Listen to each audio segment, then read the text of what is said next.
ഇപ്പൊ പഴയ പോലെ ഒന്നുമല്ല. ഉണ്ണിമുഖത്തിനെതിരെ ഡയലോഗ് അടിച്ചു കഴിഞ്ഞാൽ തിരിച്ച് വമ്പം മണി കിട്ടുന്ന ഒരു കാലത്താണ് ജീവിക്കുന്നത്. അതിൽ നേരത്തെയൊക്കെ ഉണ്ണിമുഖത്തിനെയൊക്കെ ആരെങ്കിലും കയറി ചോദിച്ചായിരുന്നു ആരും ചോദിക്കാനും പറയാനും പോകാനൊന്നുമില്ലായിരുന്നു. പക്ഷെ ഇപ്പൊ അങ്ങനെയല്ല കാര്യം. ഉണ്ണിമുകുന്ദൻ എന്ന് പറയുന്ന നടനെതിരെ ഒരു സ്റ്റേറ്റ്മെന്റ് വന്നപ്പോൾ വലിയ രീതിയിലുള്ള ആക്രമണമാണ് ഇപ്പൊ നടന്നുകൊണ്ടിരിക്കുന്നത്. പണ്ട് ഉണ്ണിമുകുന്ദനെ ആക്രമിച്ചതെല്ലാം കണ്ടയാണ് ആൾക്കാർ. ഇപ്പൊ തിരിച്ച് വമ്പരാക്രമണമാണ് നടന്നുകൊണ്ടിരിക്കുന്നത്. ഇതിന്റെ ലാസ്റ്റ് ഒരു എക്സാമ്പിളാണ് ജാഫർ ഇടുക്കി. ജാഫർ ഇടുക്കിയുടെ ഒരു സിനിമ ഇറങ്ങുന്നുണ്ടായിരുന്നു. പുള്ളിക്കാരൻ്റെ പ്രൊമോഷൻ പറക്ക് നടക്കുന്നതിന്റെ ഇടയ്ക്ക് ഒരാൾ മാർക്കോ സിനിമയെ പറ്റി ഒരു ചോദ്യം ചോദിച്ചു. അപ്പൊ മാർക്കോ കീർക്കോ എന്നൊക്കെ പറഞ്ഞ് ഡയലോഗ് അടിച്ചിട്ട് പുള്ളിക്കാരൻ പോയാണ്. ഇന്ന് ഈ സിനിമ കാണാൻ മാർക്കോ അല്ല, ജാഫർ ഇടുക്കിയുടെ പടം ഇറങ്ങിയിട്ടുണ്ടായിരുന്നു.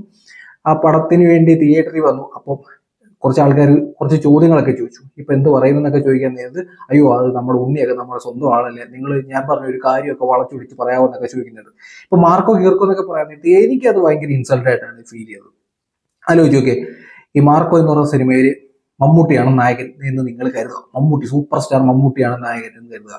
ഇപ്പൊ ഈ ചോദ്യം വരികയാണ്, മാർക്കോ പറ്റിയ ഒരു ചോദ്യം വരികയാണ്. ഇപ്പം ജാഫർ ഇടുക്കി ഇരുന്ന ഡയലോഗ് മാർക്കോ കീർക്കോ എന്നൊക്കെ പറയുമോ? ഓ ഇല്ല, തൊടത്തില്ല. മമ്മൂട്ടിയുടെ പടമാണെങ്കിൽ ജാഫർ ഇടുക്കി ഇമാതിരി ഡയലോഗ് ഒന്നും അടിക്കാൻ പോവില്ലായിരുന്നു. ഇതിപ്പോ ഉണ്ണിമുകുന്ദൻ എന്ന് പറഞ്ഞൊരു നടനായതുകൊണ്ടും പിന്നെ ഉണ്ണിമുകുന്ദനോട് പലർക്കും നല്ല രീതിയിൽ കലിപ്പുണ്ട്. ഇതൊക്കെ നമ്മൾ മുമ്പേ കണ്ടാണ്. ഇപ്പൊ ഒരു എക്സാമ്പിൾ വേണമെന്നുണ്ടെങ്കിൽ നമുക്ക് പറയാം. കുറച്ച് നാളുകൾക്ക് മുമ്പ് ലിറ്റിൽ ഹേർട്സ് എന്ന് പറഞ്ഞൊരു സിനിമ ഇറക്കിയിട്ടുണ്ട്. അന്ന് ഷൈനികം നല്ലൊരു നടനാണ്, അല്ലെന്നും ഞാൻ പറയുന്നില്ല. പക്ഷേ ഷൈനികത്തിന്റെ ഒരു ഡയലോഗാണ്. അന്ന് ബാബുരാജ് കൂടെ ഉണ്ടായിരുന്നു. അപ്പോൾ ഒരു ഡയലോഗ് പറഞ്ഞിട്ട് ഉണ്ണിമുകുന്ദന്റെ പ്രൊഡക്ഷൻ കമ്പനിയുടെ പേര് വെച്ചിട്ട് ഒരു ഡയലോഗ് അടിച്ചു. കേൾക്കുന്നവർക്കും പറയുന്നവർക്കും അറിയാം മോശമായി പോയി എന്നറിയാം. ഇപ്പം മാർക്കോ കീർക്കോ എന്ന് പറയാൻ നേരത്ത് ഈ ജാഫർ ഇടുക്കിയുടെ അടുത്തിരുന്ന ഡയാന എന്ന് പറയുന്നൊരു നടിയുണ്ട്. അവരുടെ മുഖഭാവം മാറിയത് നമുക്ക് കാണാം. ഇത് എന്തൊക്കെയാണ് ഇവരൊക്കെയാണ് ഈ പുള്ളി പറയുന്നത് എന്ന് പറയുന്ന പോലെ ഇവിടെ ബാബുരാജും ഷൈനികവും കൂടി ഇരുന്നിട്ട് അന്ന് ഡയലോഗ് അടിച്ചു. ഉണ്ണിമുകുന്ദന്റെ പ്രൊഡക്ഷൻ കമ്പനിയുടെ പേരിലാണ് ഡയലോഗ് അടിച്ചത്. അതൊരു ഭയങ്കര ചിരിയൊക്കെ ആയിരുന്നു. അവസാനം ഉണ്ണിമുകുന്ദനെ ഇഷ്ടപ്പെടുന്ന ആൾക്കാരൊക്കെ വന്ന് വലിയ രീതിയിൽ തിരിച്ചടിക്കാൻ തുടങ്ങി. സോഷ്യൽ മീഡിയയിൽ ആൾക്കാർ സംസാരിക്കാൻ തുടങ്ങി. ആൾക്കാർ നല്ല രീതിയിൽ സംസാരിക്കാൻ തുടങ്ങി. അപ്പൊ ലിറ്റിൽ ഹാർട്സ് എന്ന് പറയുന്ന പടം റിലീസിന് വരികയാണ്. പിന്നെ ഒരു പ്രസിനെയൊക്കെ വിളിച്ചിട്ട് പബ്ലിക്കായിട്ട് വന്നിട്ട് ഷൈനികം മാപ്പ് പറയുന്നത് കണ്ടത്. അപ്പൊ പഴയ പോലെ ഉണ്ണിമുകുന്ദൻ എന്ന് പറയുന്ന നടന്റെ പേര് പറഞ്ഞാലെന്നുണ്ടെങ്കിൽ ഉണ്ണിമുകുന്ദന്റെ വിശ്വാസത്തിന്റെ പേരിലൊക്കെ കുറെ ആൾക്കാർ വന്നിട്ട് വെറുതെ ചൊറിയുന്നുണ്ടായിരുന്നു. നമ്മൾ ആലോചിച്ച് നോക്കുക, ഇപ്പൊ ഉണ്ണിമുകുന്ദന്റെ റേഞ്ച് മാറിയിട്ടുണ്ട്. ഉണ്ണിമുകുന്ദന്റെ ഒരു പടം ഈ ലാസ്റ്റ് ഇറങ്ങിയ മാളികപ്പുറം ഇറങ്ങാൻ നേരത്ത് സമാജം സ്റ്റാറാണ് ഇത്തരത്തിൽ പടത്തിലെ മാത്രമേ ഉണ്ണിമുകുന്ദൻ അഭിനയിക്കത്തുള്ളൂ. ഇവിടുത്തെ ഒരു ചാനലുണ്ട് അടിപൂർട്ടി ചർച്ച നടത്തുന്നത്. ഈ ചാനലിനകത്ത് ജയഗണേഷ് എന്ന് പറഞ്ഞ സിനിമയുമായി ബന്ധപ്പെട്ട് ഉണ്ണിമുകുന്ദന്റെ ഒരു സിനിമയെ പറ്റി പറയുന്നത് അതിനകത്ത് ഗണപതിയായിട്ടാണ് ഉണ്ണിമുകുന്ദൻ വരുന്നത് എന്നൊക്കെ ചോദിച്ച ആൾക്കാരൊക്കെ നമ്മുടെ നാട്ടിലുണ്ട്. അതുപോലെ ഉണ്ണിമുകുന്ദന്റെ വിശ്വാസം എന്നുള്ള രീതിയിൽ ഒരു ഫോട്ടോ, ഹനുമാന്റെ ഒരു ഫോട്ടോ എടുത്ത് ഉണ്ണിമുകുന്ദൻ ഇൻസ്റ്റാഗ്രാമിൽ പോസ്റ്റ് ചെയ്ത് തന്നിട്ട് അതിന്റെ കമന്റ് ബോക്സ് വന്നിട്ട് ഉണ്ണിമുകുന്ദനെ ചൊറിയുന്ന രീതിയിൽ കമന്റ് ഇട്ട നടന്മാരൊക്കെ ഉള്ള നാട്ടിലാണ് നമ്മൾ ജീവിക്കുന്നത്. വലിയ രീതിയിൽ ഇപ്പം ഈ മലയാള സിനിമയിൽ വന്നിട്ട് തന്റെ വിശ്വാസത്തിന്റെയോ അല്ലെങ്കിൽ അതുമായി ബന്ധപ്പെട്ട് വിശ്വാസത്തിന്റെ ഒക്കെ പേരിൽ മലയാള സിനിമയിൽ വലിയ രീതിയിൽ അവഹേളനം നേരിട്ടിട്ടുള്ള അല്ലെങ്കിൽ സൈഡാക്കി കളഞ്ഞിട്ടുള്ള ഒരു നടനാണ് ഉണ്ണിമുകുന്ദൻ. ഈ ഉണ്ണിമുകുന്ദനാണ് സാക്ഷാൽ മമ്മൂട്ടിയുടെ മകനായിട്ടുള്ള ദുൽഖർ സൽമാൻ കിങ് ഓഫ് കൊത്തയിലൂടെ നേടാൻ ആഗ്രഹിച്ച പാൻ ഇന്ത്യൻ സൂപ്പർ സ്റ്റാർ എന്നുള്ള പദവിയിലേക്ക് എത്തി നിൽക്കുന്നത് ഒറ്റപ്പടത്തിലൂടെ, മാർക്കോ എന്ന് പറഞ്ഞ പടത്തിലൂടെ. അതുപോലെ തന്നെ നമ്മൾ ടോവിനോ തോമസ് ഒക്കെ കഴിഞ്ഞ പ്രാവശ്യം ആഗ്രഹിച്ച ARM എന്ന് പറഞ്ഞ പടം പാൻ ഇന്ത്യ ആയിട്ട് ഇറക്കുകയാണ്. അത് ARMലൂടെ ടോവിനോ നേടാൻ ആഗ്രഹിച്ച സൂപ്പർ സ്റ്റാർ പദവിയിലേക്കാണ് താണ്ട് ഇന്ന് ഈ ഉണ്ണിമുകുന്ദൻ വന്നിരിക്കുന്നത്. അതായത് ഷൈനികമൊക്കെ UMFI എന്ന് പറയുന്ന ഉണ്ണിമുകുന്ദന്റെ പ്രൊഡക്ഷൻ കമ്പനിയുടെ പേരൊക്കെ വെച്ചിട്ട് ഒരാക്കാക്കിയായിരുന്നു. ആ പ്രൊഡക്ഷൻ കമ്പനിയുടെ പേര് ഉണ്ണിമുകുന്ദൻ പടം ഹിറ്റായതിനു ശേഷം സോഷ്യൽ മീഡിയയിൽ പോസ്റ്റ് ചെയ്തിട്ടുണ്ട്. നിങ്ങൾ ശ്രദ്ധിച്ചായിരുന്നു?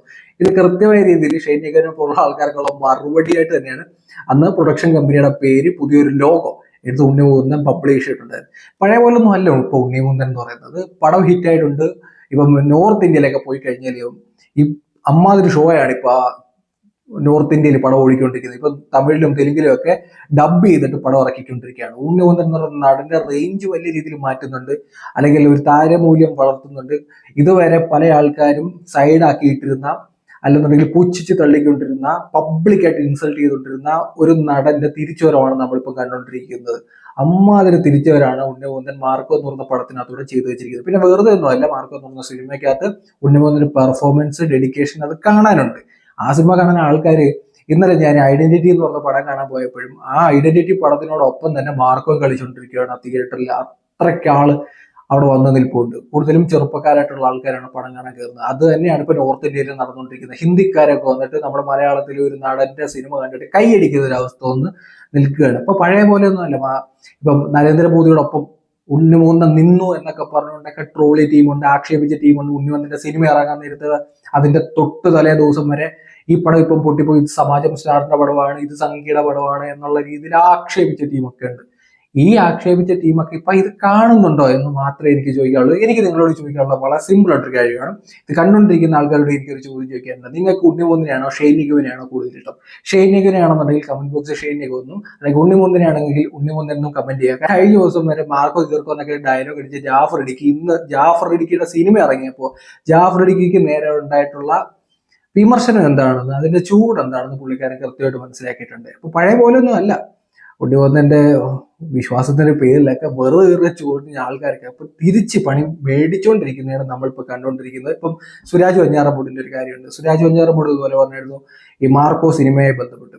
അപ്പൊ അതിനകത്ത് എനിക്ക് തെറ്റായിട്ടൊന്നും ഫീൽ ചെയ്തില്ല. മാർക്കോ സിനിമയ്ക്കകത്ത് വിട്ടിക്കറിലൊക്കെയാണ്, നിങ്ങൾ വയലൻസ് ഒക്കെയാണ്, അങ്ങനെയൊന്നും ഉള്ള പടമല്ല, നമ്മുടെ കയറൂ എന്നൊക്കെ പറയാം. ഇപ്പൊ വേണമെന്നുണ്ടെങ്കിൽ ആൾക്കാർക്ക് പറയാം ഇവരുടെ ഒരു സിനിമാ മേഖലയിൽ മറ്റൊരു നടന്റെ സിനിമയെ പറ്റി ഇങ്ങനെയൊക്കെ ആണോ എന്ന് പറയുന്ന ചോദിക്കാനുള്ള അവകാശം എല്ലാവർക്കും ഉണ്ട്. പക്ഷെ അതൊരു പോസിറ്റീവായിട്ടാണ് എനിക്ക് ഫീൽ ചെയ്തത്. പക്ഷെ സുരാജ് വെഞ്ഞാറമൂടും കൃത്യമായ രീതിയിൽ ഈ ഉണ്ണിമൂന്നന്റെ എതിരെ, ആ സിനിമയ്ക്കെതിരെ ഒരു സ്റ്റേറ്റ്മെന്റ് പറഞ്ഞെന്നുള്ള പേരിൽ ആ സിനിമ ഇപ്പം ED എന്ന് പറഞ്ഞ സിനിമ തിയേറ്ററിലില്ല, അതൊക്കെ എടുത്ത് മാറ്റിക്കളഞ്ഞു എന്നുള്ളതാണ്. പഴയ പോലൊന്നുമില്ല. ഉണ്ണിമൂന്നിനെതിരെ ഡയലോഗ് അടിക്കാൻ നിന്ന് കഴിഞ്ഞാൽ തിരിച്ച് വമ്പം പണി കിട്ടുന്ന ഒരു അവസ്ഥയാണ് നമ്മളിപ്പോൾ കണ്ടുകൊണ്ടിരിക്കുന്നത്. ഇപ്പൊ ജാഫർ ഇടിക്കുകയാണെങ്കിലും ഷെയ്ൻ നിഗമാണെന്നുണ്ടെങ്കിലും എന്തിന് സുരാജ് വെഞ്ഞാറമൂട് വരെ ഇതിന്റെ ചൂടറിഞ്ഞ് ഇപ്പൊ സൈഡിൽ മാറി നിൽപ്പുണ്ട്.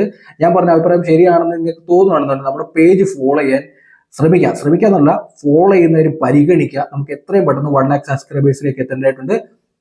Thank you.